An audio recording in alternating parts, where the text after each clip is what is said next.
Hi guys, I hope you're doing well, and in this video we're going to be discussing the Feb-March 2021 paper, so let's get started. The first question says an American family is choosing between four holiday destinations in Europe, each at the same price. The table shows the family's order of preference for these holidays. If the family goes to Barcelona, what is the opportunity cost of this choice? Now guys, remember, first of all, I've already told you that when you're attempting the MCQ papers, there is no need to attempt the MCQ papers in order. 10 to 11 MCQs will be the most easiest, and you will score 10 marks easily. That is one third of the paper. So make sure that you do all the easy ones first. Okay, so the first question is talking about what is the opportunity cost of this choice. Opportunity cost is basically the benefit of the next best alternative that you forgo. Why do we call it the next best? We call it the next best because let's suppose we have four choices. Barcelona is the first choice, the second choice is Paris, the third choice is London, and the fourth choice is Venice, right? So these are four different alternatives. But if let's suppose you choose Barcelona, so the opportunity cost would be the next best. That is, what do you mean by next best? Next best means that that if you hadn't gone to Barcelona, then you would have gone to Paris. That is what the next best is. So we are at least concerned about the third and the fourth choice because the opportunity cost would be the next best alternative. That is the second order of preference. So the answer should be Paris. That is the next, because Paris was the next best, right? That is why the definition is derived from this phenomena that if you hadn't gone to Barcelona, then definitely would have gone to Paris. So if you are choosing Barcelona, it means that you're foregoing Paris, right? Because that was your next best. Question 2 says the diagram shows two production possibility curves for an economy. Which combination of movements correctly illustrates these changes in production? So we know that the PPC curve is actually shifting. So there are different changes that are mentioned. L to M is a change in production. K to M is also change in production. K to L is a change in production. And then the shift is also representing something. So by the way, a production possibility curve is a diagram that shows the maximum potential of two goods that can be produced using the existing resources, right? And the different combination of goods and services that can be produced using these existing resources as well. So as far as the short run economic growth is concerned, so a short run economic growth means actual growth, which arises due to a rise in aggregate demand when you move from inside the curve towards the curve or on the curve. So when you're moving from inside the curve to towards the curve, so from point A to point C, or from point B to C, or A to C, all of this is representing short-term growth, also known as actual growth. Why are we calling it short-term? We're calling it short-term growth because such a growth arises because of a rise in aggregate demand in the economy. There's a rise in aggregate expenditure, rise in spending in the economy when firms start utilizing their existing spare capacity. That is idle resource. But why are we calling it short term? We're calling it short term because obviously we know that aggregate demand fluctuates, right? It can increase or decrease. So we can't really rely on aggregate demand for making such growth sustainable in the long run. So we need sustainable measures. We need sustainable growth, which is obviously long run growth. We can't really rely on aggregate demand all the time to give us benefits of growth, right? Because we also need to increase our productive potential or capacity to make economic growth more sustainable in the long run for future. So first of all, short-run economic growth would be K to L. So either the answer would be A or B, right? By the way, K to M is also short-run economic growth, but this is not mentioned in the MCQ. So yeah. So K to L is short-run economic growth. So you cross out C entirely. Right now, as far as long-run economic growth is concerned, long-run economic growth would be an outward shift of productive capacity. That is an outward shift of PPC, representing a rise in productive potential, representing a rise in productive capacity, and that is from either L to N or M to N. So M to N is mentioned. So yeah, so basically B should be the answer. There's no need to even look at what point 3, column 3 is saying, because these two you have already selected them. So this is a trick, because why should we even read the third column when you've already selected the first two columns as the right answer? So the hack is that B should be the answer. But let's see what the third column is saying. It says no economic growth. So as far as L to M is concerned, a movement from one point to the other on the production possibility curve does not represent any growth. It is simply a mere reallocation of resource from producing services to goods, or from goods to services. That is not representing that's not representing a rise in an overall rise in GDP. Why? I'll tell you. One student asked me, why not What if aren't we basically increasing goods? So if you're increasing goods, then GDP should rise. Okay, fine, then yeah, you're correct. GDP will rise, but then you're producing less services as well. So the effect would be offset. So that is why we're saying that there's no economic growth. Okay, moving forward, question 3 says, what distinguishes the very long run from the long run? Now, what is the long run, guys? The long run is a time period when all your resources are variable, and as compared to the short run is a time period when your resources are fixed, and the only variable factor that you have in the short run is your labor. And in the short run, your land and your capital is basically fixed, right, except for labor. Now, as far as long run is concerned, all your resources are basically variable. And as far as the very long run is concerned, all your resources are variable in the very long run, but at the same time, the firm also has the capacity and the capability to implement technological advancement, research and development, innovation in the very long run. So in the very long run, basically, what happens is the technological advancement takes place, research and development takes place, innovation takes place, and that basically shifts your average cost, your long run average cost curve downwards. Otherwise, as far as the long run average cost is concerned, it's not in your AS syllabus, you'll study that in A2, but as far as the very long run is concerned, yes, the answer should be B for boy, the ability to change the state of technology, because this ability arises in the very long run only. Question 4, which statement is a positive statement? We all know what positive statements are. I have given a detailed explanation in the May-June 2021 video as well. You guys can refer to that. As far as positive statements are concerned, we know that these are those statements that are objective in nature, and basically they can be tested.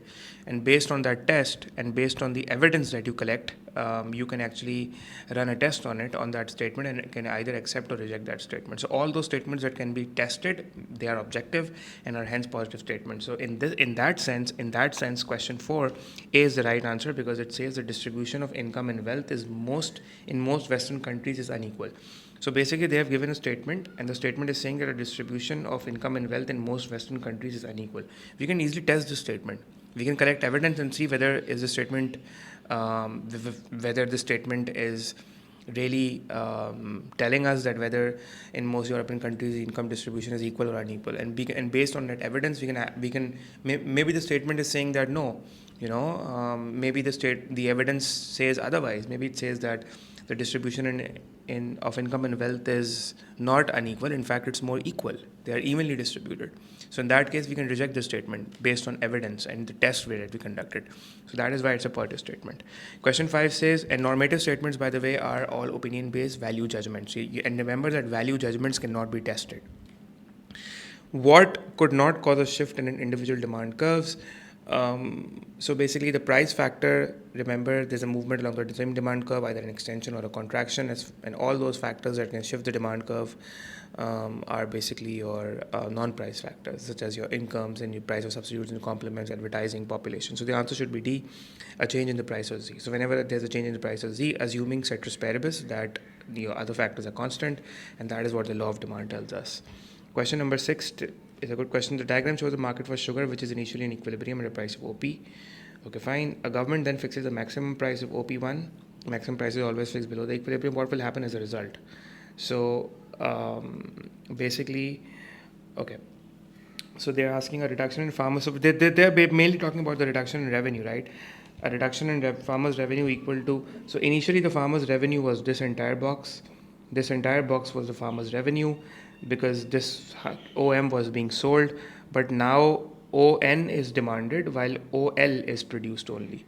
So obviously, we don't really care about what is demanded. What will be sold and traded in the market is what will be produced. Even if you demand more, but less is produced, so whatever is produced will be sold, right?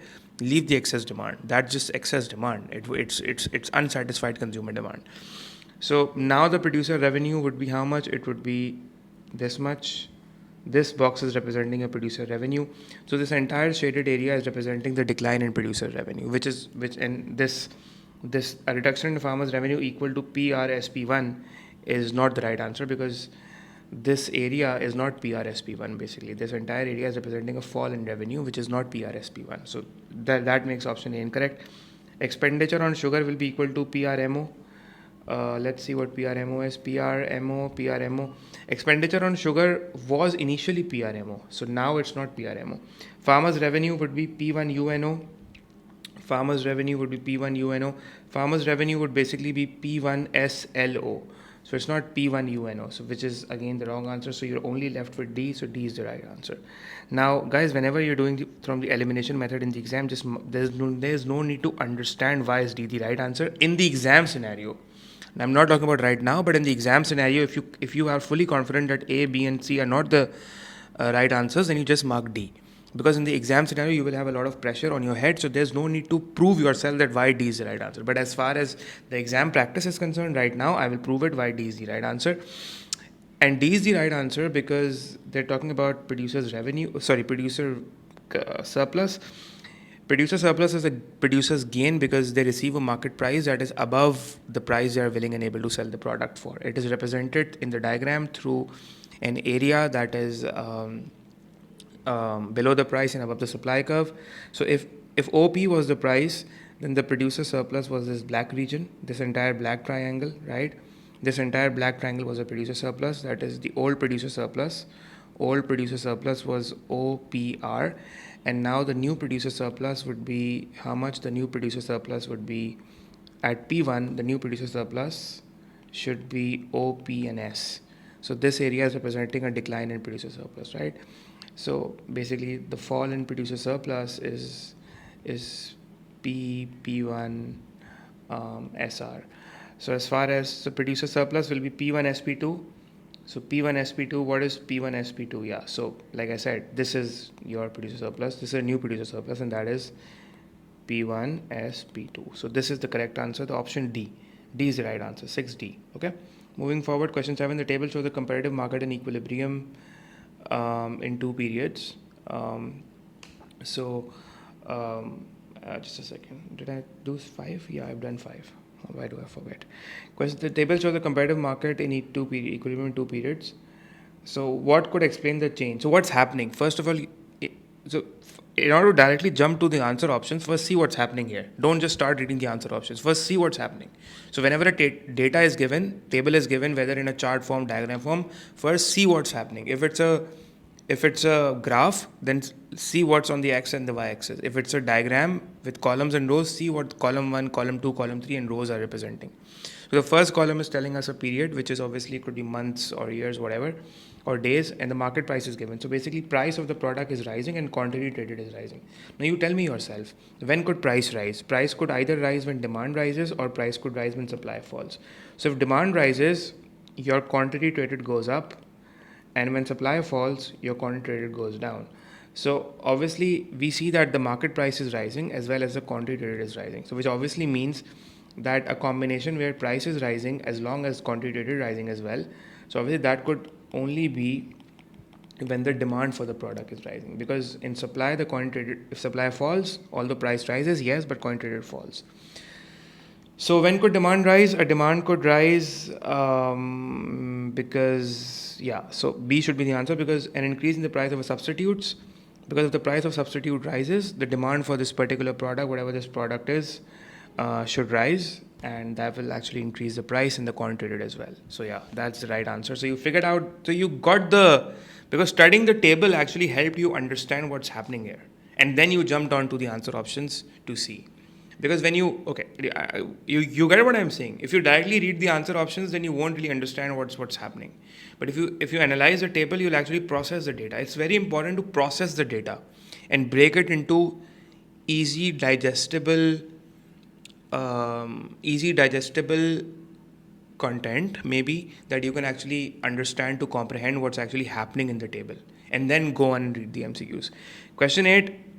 The answer of question 8, which example of consumer behavior would create consumer surplus? We all know what consumer surplus is. It's the difference between what the consumers are willing to pay minus what they actually pay for. Now, a lot of time, if I ask any student what consumer surplus is, he will go on and tell me that consumer surplus is the area that is above the price and below, above the price and below, under the demand curve. Now, consumer surplus is not an area. That is that definition is how we diagrammatically represent a consumer surplus. That's not what consumer surplus is. Consumer surplus is the consumer welfare or the welfare gain to the consumer. So, for example, if you buy a chocolate and that's your favorite chocolate, and for that chocolate you're willing to pay, let's say, $30, while the market price of that chocolate is, let's say, $10. So the consumer surplus is $20 on that one unit of chocolate. That's what consumer surplus is. Because this is your welfare gain, right? Because why were you ready to pay $30 for it? Because you knew that you will gain a utility or satisfaction of $30. That is why you were ready to pay $30 for it, right? But you ended up paying $10 for it because the market price was $10. So there's a gain of $20, which is the consumer surplus. And that is diagrammatically represented through an area that is above the price and below the demand curve. And why is that area the consumer surplus? Why is this area the consumer surplus? I have a very detailed video on it on my YouTube. You can go and search from there. So the answer to question 8 should be boy, when a consumer pays less than they are willing to pay for a good, right? Question 9 says a manufacturer reduces the price of its goods after developing a more efficient manufacturing process. It makes leather belts and that compete against belts made of artificial material. What are the likely outcomes of change in manufacturing? So obviously, if you're changing the manufacturing process and making it more efficient, efficiency breeds productivity, and productivity results into breeds economies of scale, which results into a fall in cost of production. Your average cost goes down because of an increase in efficiency and productivity. That results in your economies of scale. When your cost goes down, your supply would increase. So supply of leather belts would increase. So A and B are incorrect. The answer is either C or D. So if the supply of leather belts is going up, so that will what will happen to what will happen? So basically, the price of leather belts would go down. If the price of leather belts would go down, the demand for artificial belts would actually go down, because the point is that, if leather belts are more cheaper, people will be attracted to leather belts. So the demand for artificial belts will go down, assuming they are substitutes, right? And then if demand for artificial belts go down, if the demand falls, we know that the price falls as well. So the price of artificial belts should go down. So the answer should be C. Because we know that whenever demand falls, if you make a demand supply diagram, whenever demand falls, that leads to a fall in the price. So the answer in that sense should be C. That's it. Question 10 says, what is the likely PES of highly perishable goods that have low stocks? So they've given two factors of PES. What is PES? We know that it is the responsiveness of quantity supply to a change in price, which means that if you increase the price, whether producers will be able to increase output or not. So obviously that depends upon a lot of factors. One of the factors is that whether the goods are perishable or not. So if I know that the goods will perish in the next 2-3 days, it's not easy for me to produce such huge amount of stock and then store it in the warehouse when I know that the goods are perishable. Because if they perish, and what will happen then? So in that sense, if goods are, if they are highly perishable, it's difficult for producers to produce in bulk and store them in warehouse because they are perishable in nature, right? They are not long lasting. So in that sense, supply is inelastic because the response of the producer will be low even if the price is rising. So that makes answer either C or D correct.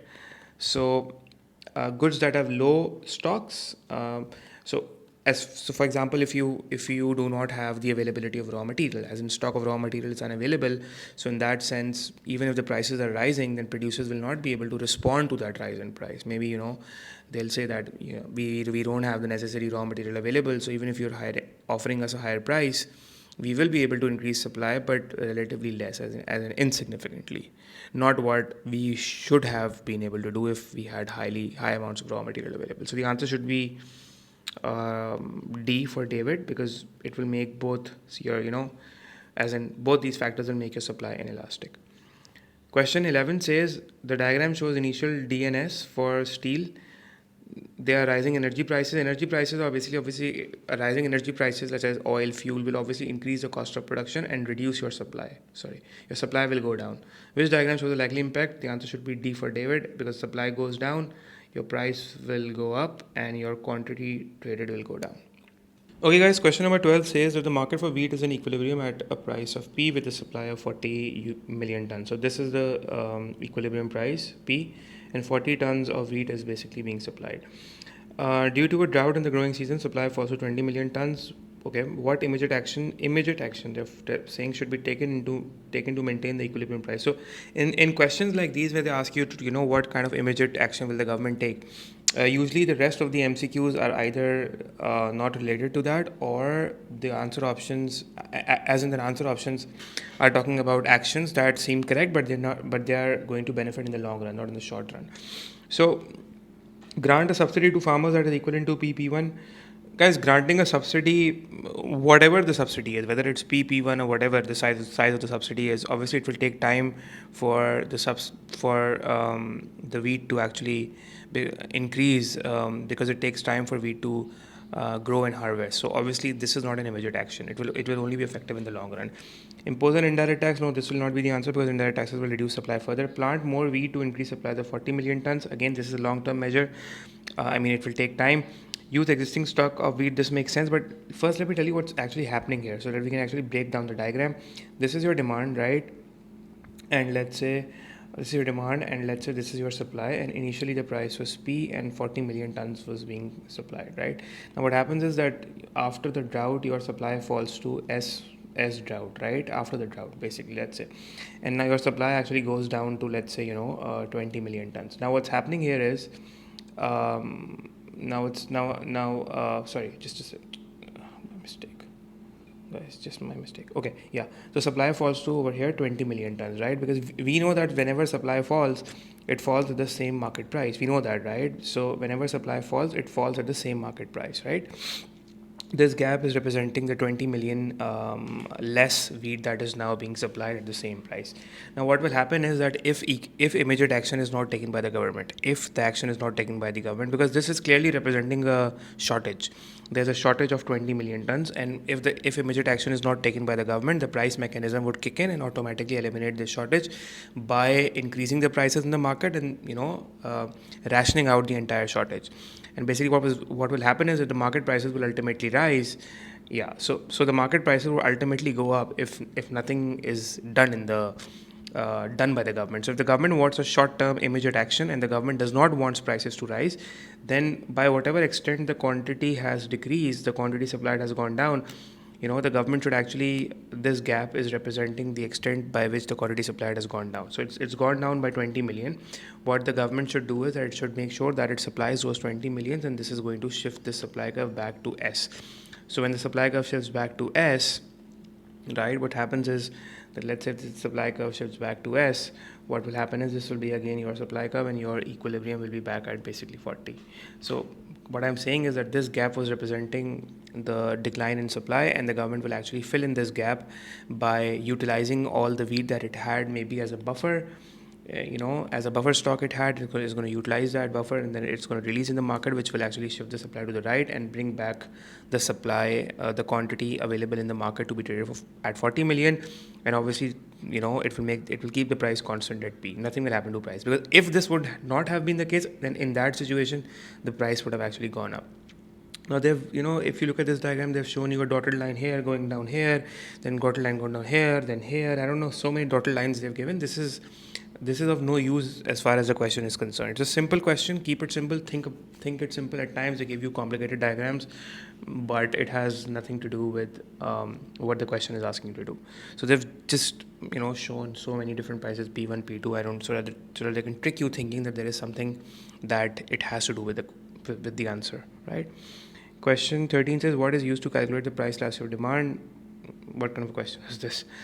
The answer should be D for David. It's just put in the formula for PD.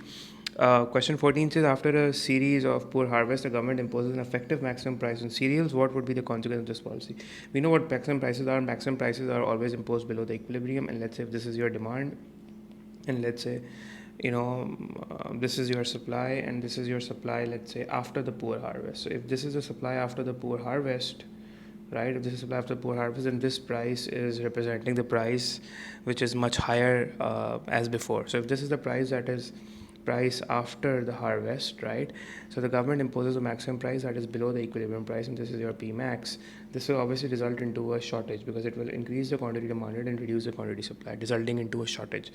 Now obviously the problem is that in order to deal with this shortage, because otherwise if the shortage is not dealt with, something has to be done about the shortage, right? So maybe a system of rationing would help. Just imagine that there are maybe 100 people 100 people in the economy, and there is only 100 units available in the economy. So a system of rationing, what it could do is that maybe limit those 100 people to buying only one unit, right?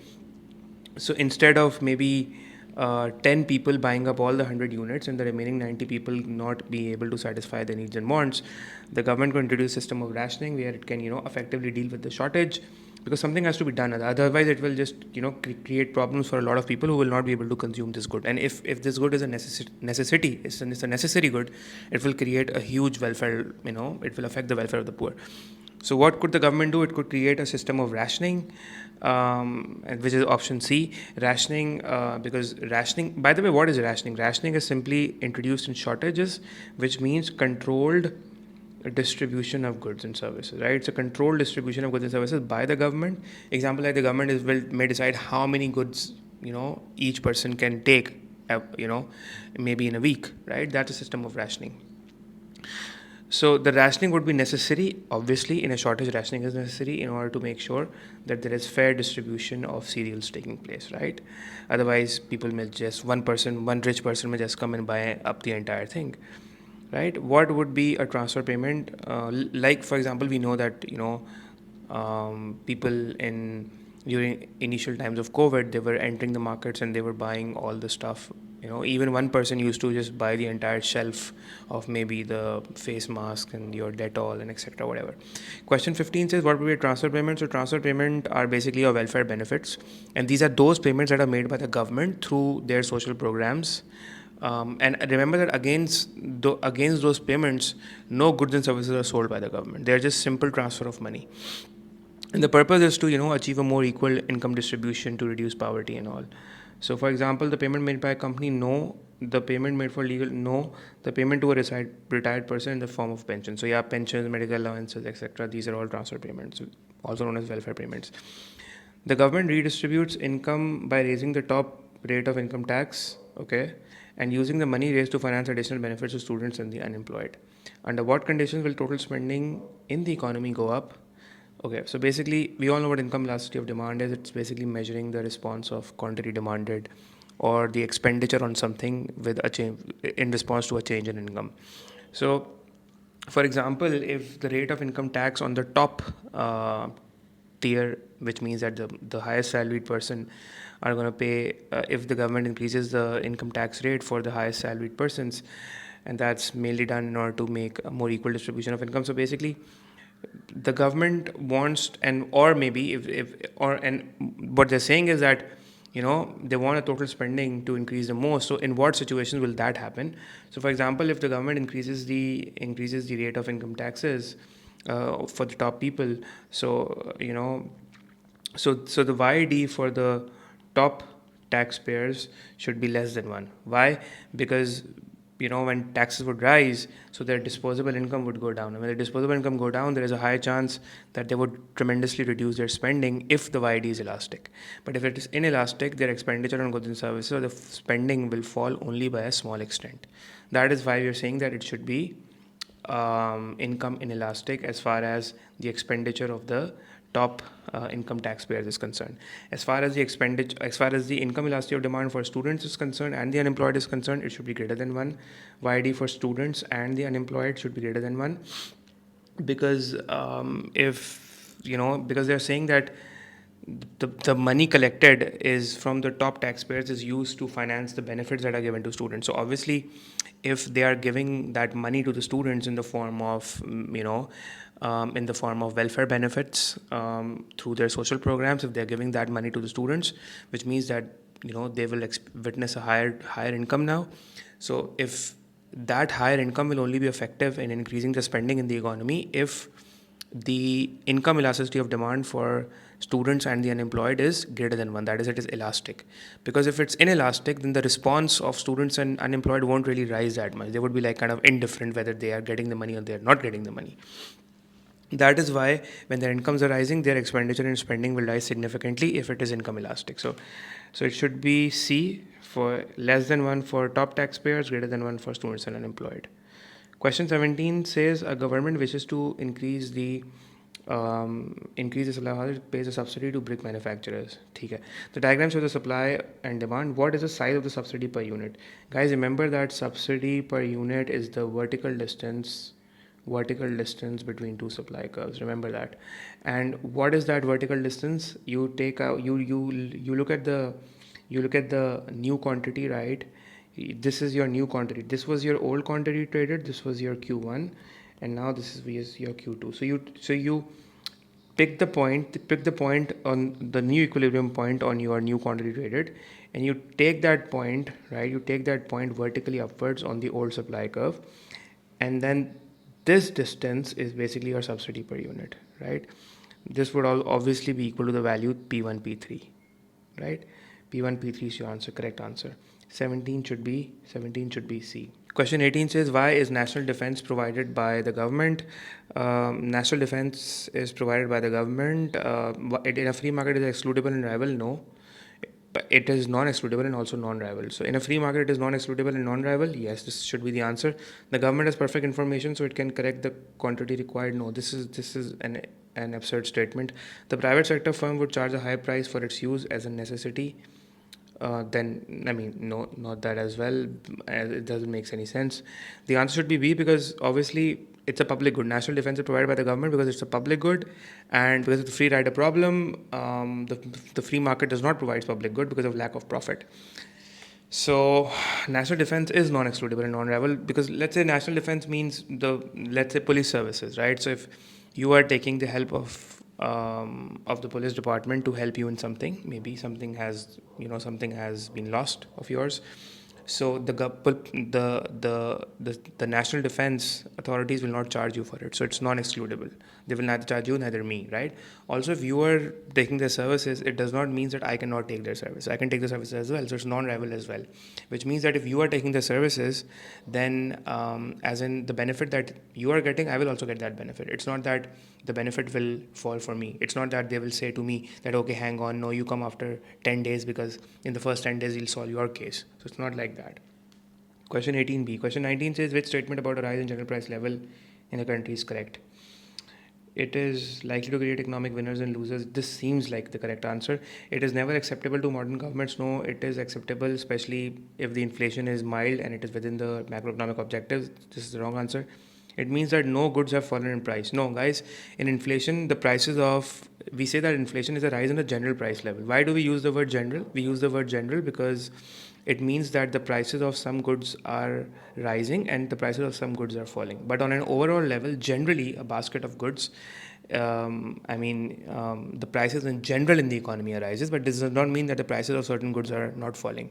Maybe the prices of bed sheets or the tables are falling, but that doesn't mean that inflation is not happening, because when we say that inflation is the general or the average price level, we mean that on an average or in generally the prices are rising, but obviously for some goods they are falling.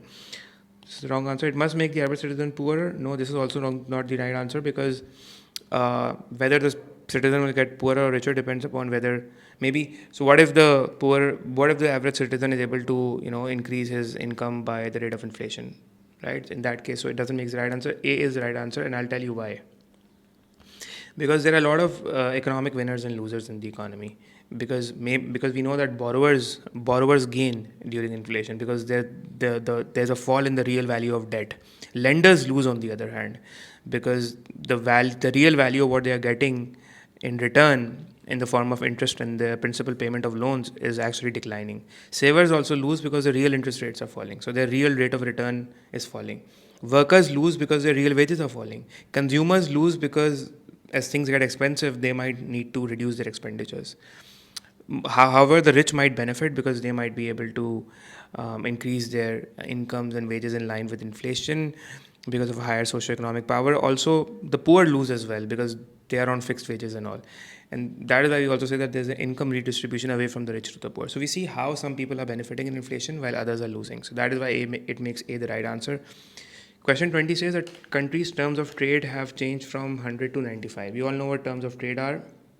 Terms of trade is basically your index of export prices over the index of import prices times 100 because we are converting this into an index number. It's not a percentage, we are converting it into an index number. In order to convert something into an index number, you need to multiply it by 100. Index is a statistical number. So if the index of the base year, let's say this is the base year, year 0 is 100, and year 1 the index falls to 95. What does it mean? It means that terms of trade have actually worsened. And when does the terms of trade worsen? It worsens, for example, if the import prices are rising faster than the export prices, as in both are rising, but import prices are rising faster than the export prices, which makes the denominator to rise faster than what the numerator is. So mathematically the value goes down. Or it could also be that the import prices are actually going up while the export prices are actually falling. So let's say the option A says that depreciation of the country's currency. This should be the answer, because when the currency depreciates, the price of imports go up while the price of exports go down. So the price of imports will go up. It will increase the numerator, while the price of where the price of exports. Sorry, my bad. If the what I'm saying. If the price of exports go down, it will actually reduce the numerator, and if the price of imports go up, it will increase the denominator. So if the numerator is going down in value and the denominator is going up in value, the overall terms of trade will go down. Yes, terms of trade have basically worsened, right? Import prices now. If the terms of trade are actually worsening, this does not necessarily mean that it's a bad thing for the economy, because maybe if the terms of trade have worsened due to a depreciation of the currency, this might help in improving the current account deficit. So worsening does not mean that it's something bad for the economy. It depends upon the reason for why it has worsened. Okay, guys, question number 21 states that a country replaces a floating exchange rate system with a managed float. Okay, so managed floating exchange rate system is also a floating exchange rate system, but it is managed by the government, which means that it's not 100% freely floating, right? So the government is basically going to set an upper or a lower limit, and the exchange rate basically floats between the upper limit and the lower limit. It's allowed to float between the upper and the lower limit, and it will only and only intervene, that is, the government will only intervene if there is a risk, or it is about to exceed the upper limit, or there's a risk or it's about to drop lower than the lower limit as well. So the government will intervene, and then it will use its tools such as the interest rates and the forex reserves to either increase or decrease the demand and supply of the currency to bring it between the upper and the lower limit, right? So if, for example, if the government brings down the exchange rate, maybe by increasing the supply of the currency, it is known as a currency devaluation. The government could increase the supply of the currency by basically buying up foreign currency, because it will use its domestic currency to buy foreign currency, and that is going to increase the supply of the currency, causing a currency devaluation. It could also increase the value of the currency. That is, artificially increase the value of the currency, which is known as a currency revaluation. It could do that by increasing the demand for the currency. For example, if it increases the interest rates, it will attract hot money flows into the country, because foreign investors will find it attractive to they will find it attractive to deposit money in our domestic banks and earn interest on it, since our interest rates are relatively higher than other countries' interest rates. So yeah, that will increase the demand for the currency. Okay, it could also increase the value of the currency by buying up our own domestic currency as well. So it could use its forex reserves, and from that forex reserve, it could sell them, and then use those reserves to buy our domestic currency. So that would increase the demand for the domestic currency, causing a currency revaluation. Okay. So it states which statement is correct. Which statement is correct. Its central bank would have to intervene more frequently in the exchange rate for forex market. So this kind of seems correct to me. Part B says its central bank would need to hold fewer. No, it's not the correct answer. The forex it needs to have a sufficient amount of forex reserves so that it can manipulate the exchange rate. The value of the currency would be determined. No, the value of its currency would be determined by so basically A is the correct answer. Its central bank would have to intervene more frequently in the forex market, so that the currency does not exceed the upper limit, neither it goes below the lower limit. Question 22 states that what will be the immediate effect of a currency devaluation of an economy's forex rate. Okay, guys, remember that the last 8 to 9 MCQs are usually from foreign exchange rate chapter, international trade, terms of trade, and policies chapter, right? Balance of payments. So these are usually they test the MCQs. The last 8 to 9 MCQs are from these chapters. So immediate effect of devaluation, what it will be, basically we know that a devaluation would make your price of exports to go down and your price of imports to go up. So for example, if a dollar is, let's say, worth maybe 3 UK British pounds, and now let's suppose the US central bank, that is the Fed, it devalues the dollar against the pound, and maybe it brings it down to, let's say, 1.5 pounds.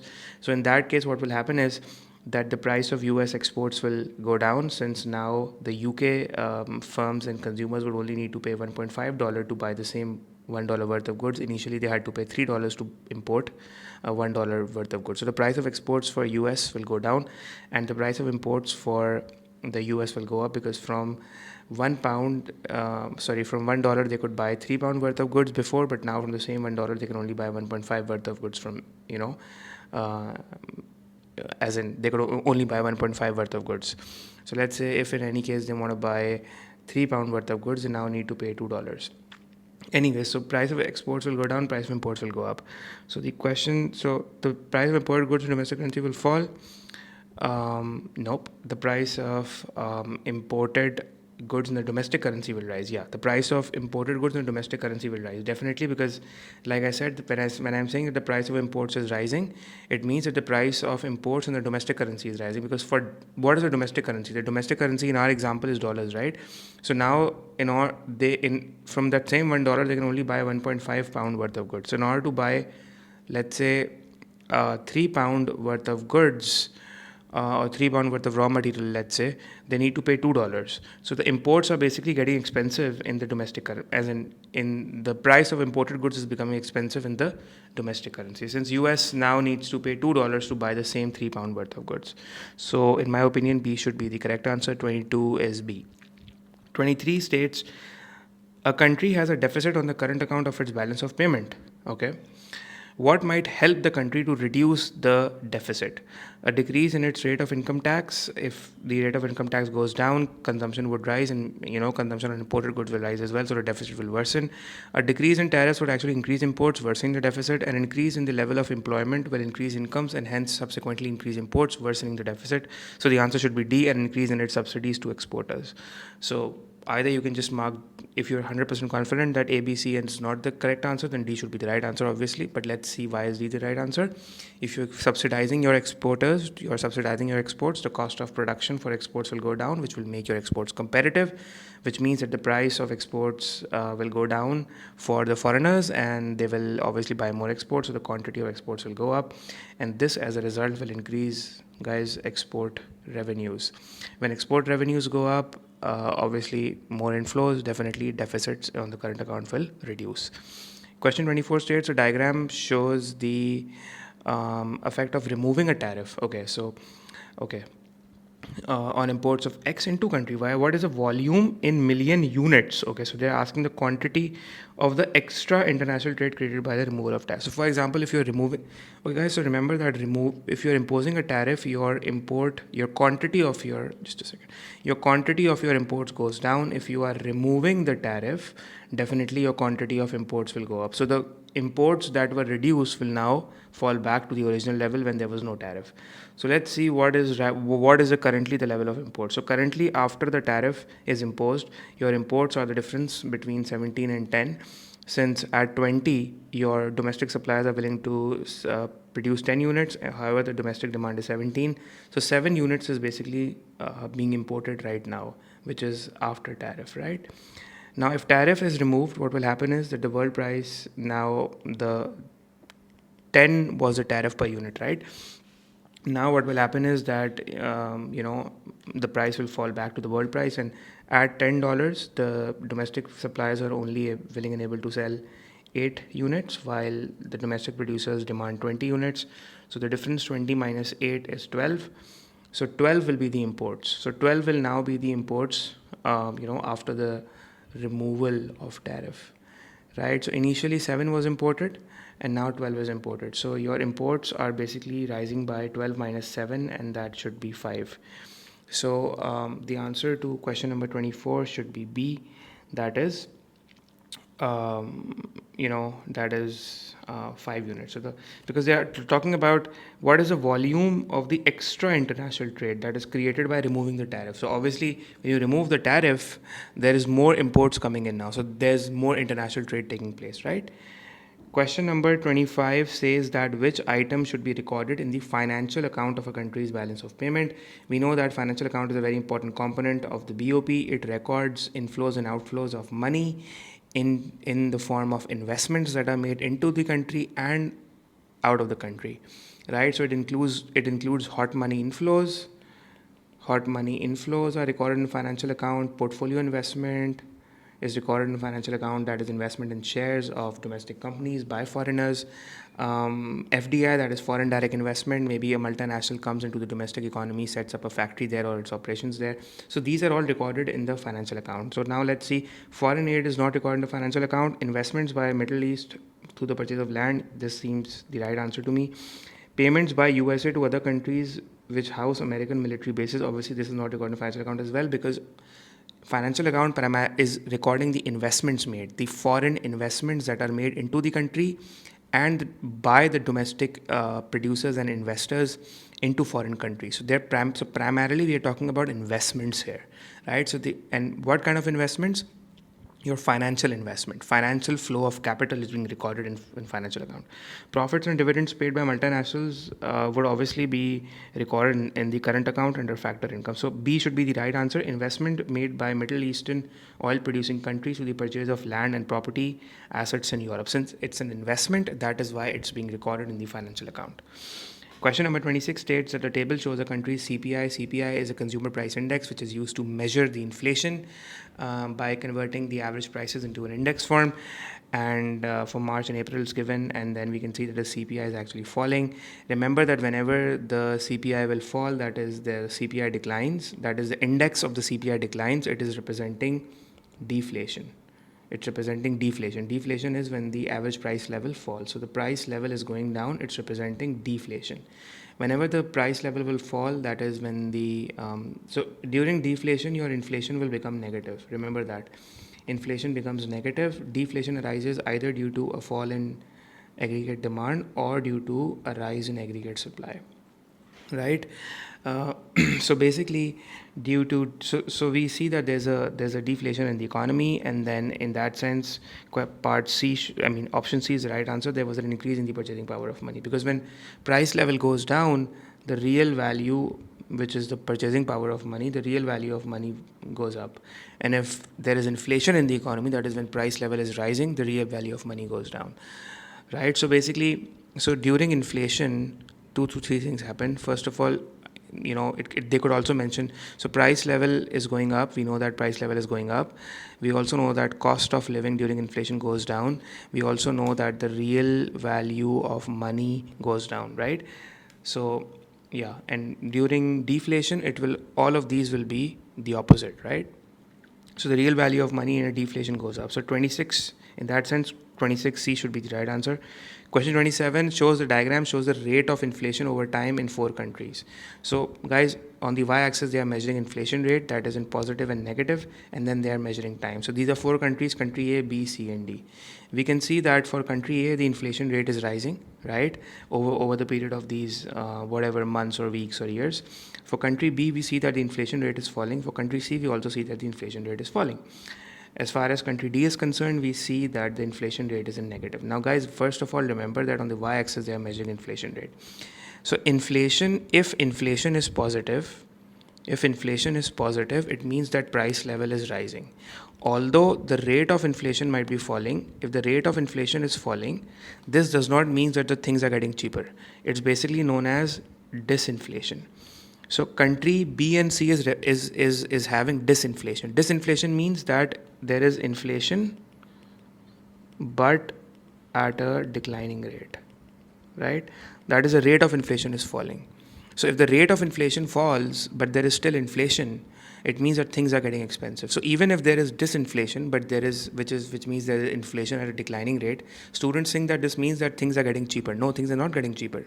It's just that things are getting expensive, but the rate at which they are getting expensive is falling, right? So in this sense, for country B and country C, cost of living would be rising. Purchasing power of money is falling. Real value of money is falling, right? This does not mean that things are getting cheaper. As far as country D is concerned, country D should be the answer, because country D is representing deflation. Remember that whenever the inflation rate is in negative, inflation rate, we could see that, the inflation rate for country D is negative throughout. If the inflation rate is negative, it means that there is deflation in the economy. Here the price level is going down. Here things are getting cheaper. So in that sense, the cost of living over here is basically falling, and the purchasing power of money is rising, and the real value of money is rising. Yeah, so in that sense, yes, this should be so as they're asking which country has a rising real value of money. So the real value of country D should be rising because it has negative inflation, that is deflation throughout. However, remember that disinflation is basically a rise in prices but at a declining rate. So even if prices are rising in a country but the rate at which they are rising is declining, it does not mean that things are getting cheaper. They're still getting expensive, but the rate at which they're getting expensive is basically falling. Okay, so that's it. As far as question 28 is concerned, let's see. Again, this is a question on inflation. The table shows the consumer price index for an economy that is expressed in an index number. Okay, so CPI is rising from 2016 to 17, which means that inflation, which obviously means that, so whenever the CPI rises from 100 to 103, it means that price level is going up, which means that your prices in the economy are increasing. At times, students don't they don't understand how to interpret a CPI. Remember that whenever the index will rise from 100 to 103, let's say. So if index rises from 100 to 103, it means that there is inflation, which means that the price level is actually going up. In year one, let's say, from year 0 to year 1, this happens, right? But let's say from year 2 to year 3, what happens is that now your index rises from from the start of year 0 to year 1, this happens, and from year 1 to, let's say, the next year, that is year 2, your index rises from 103 to 104. Now here the index was rising by 3 points, here the index is rising only by 1 point. Now this does not mean that things are getting cheaper, because still the index is rising, but the rate at which the index is rising is falling, which indicates what? Which indicates disinflation. But still there is inflation, but at a falling rate, because the index is rising at a slower rate right now, but there is still inflation. It's only when the index falls, that is, let's say from 104 it falls to 101 or 102 or 103.5, whatever, this will now represent deflation. So if the index, let's say in 2017 the index was 103, in 2018 the index is 101, it means there is deflation now. Prices are falling. From 2018 to 19 it falls again, and there is deflation in the economy. Now, if we all know that deflation can be good or bad both for the economy. So for example, the question is asking us which action is most likely to achieve price stability, which means that the government is bothered by this kind of deflation. That is why it wants to achieve price stability. Remember that price stability means that the rate of inflation is within the targets, that is the macroeconomic objectives of, let's say, between 2 to 3%, right? That's what price stability means, that prices are stable, they are rising at a stable rate, and the targeted inflation, the price level is within the macroeconomic objectives. That is what price stability indicates. Now, if there is deflation in the economy, it could either be for two reasons, that is a fall in aggregate demand, or a rise in your aggregate supply, SRAS, or a rise in your LRAS. Now, in both these cases, this is good deflation. That is, this deflation is welcomed, and we really want this to happen because it is indicating that your output has increased, and because of that, your prices have fallen. But if deflation is arising due to a fall in aggregate demand, it is a sign of a recession, indicating huge levels of cyclical unemployment depending upon the size of the fall in AD and the extent to which it brought negative consequences. Now, if the government is intervening in the economy to ensure price stability, it definitely means that it should be a deflation due to a falling AD. Because if this was the reason for deflation, the government wouldn't have been involved, and neither it wouldn't have actually tried to bring the price level back up again, because this is a good thing, right? In this situation, employment levels are rising. So why would the government, intervene and bring up price stability? So price stability is price instability is an indication that something is going wrong with the prices. We need to control the prices. The price rise or fall is not in our favor. So now we have come to the conclusion that we need to increase the aggregate demand in this MCQ. So, how will we do that? We will do that through, if we reduce the budget deficit, that would actually increase the AD, because reducing the budget deficit would mean if we reduce the budget deficit, that would actually reduce the aggregate demand, because we could reduce the budget deficit by either reducing government spending or increasing taxes. This is not the answer. Increasing the rate of interest would again reduce aggregate demand because cost of borrowing would rise. Appreciation of the exchange rate will make your imports go up because price of imports will go down and the quantity of imports will go up. So if imports rise, your net exports fall, and if that happens, your AD falls. Because if imports are rising, your AD will go down, right? Because aggregate demand, the component of aggregate demand is X minus M, that is net export. So if imports are going up, your AD should go down then, right? So the answer is C, increasing money supply. We know that increasing money supply is an expansionary monetary policy. The government may increase the money supply through various ways, which we're not going to be discussing in this MCQ. But yes, increasing money supply would increase your aggregate demand. So this should be the right answer. Question 29 says, other things being equal, what is most likely to be reduced by falling productivity? Now, falling labor productivity, we know what labor productivity is. Labor productivity is basically your labor it is a measure of labor efficiency, right? So if labor productivity goes down, the cost of production would go up and your average cost would go up, and in that sense it would make your output uncompetitive, and it would also make your so if your cost of production goes up, so obviously it will reduce your SRAS, which would mean that it would result into cost push inflation.